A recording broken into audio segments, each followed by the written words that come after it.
वज़ीर आज़म शहबाज शरीफ ने कहा है कि हमें पाकिस्तान को कर्ज़ों की दलदल से निकालना है, इसलिए ज़ातियात से हटकर पसंद नापसंद को दफन करना है और पाकिस्तान की खातिर मिल बैठकर काम करना होगा।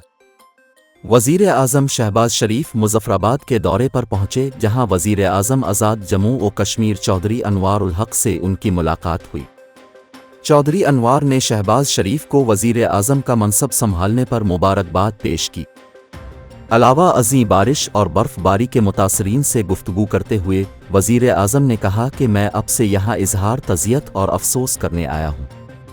वज़ीर आज़म ने कहा कि तूफ़ानी बारिशों से जो मकानात मुकम्मल तौर पर तबाह हुए उन्हें 7 लाख और जो जुज़वी तबाह हुए उन्हें 3.5 लाख रुपए मुआवजा दिया जाएगा। वज़ीर आज़म ने मज़ीद कहा कि टैक्स चोर माफिया पाकिस्तान को नुकसान पहुँचा रहा है, अब वक्त आ गया हम उनके खिलाफ उठ खड़े हों। शहबाज शरीफ का कहना था कि माशी सूरत हाल का हर रोज़ जायज़ा लिया, सिर्फ PIA का हर साल नुकसान 8.5 अरब रुपए है, हमें पाकिस्तान को कर्ज़ों की दलदल से निकालना है।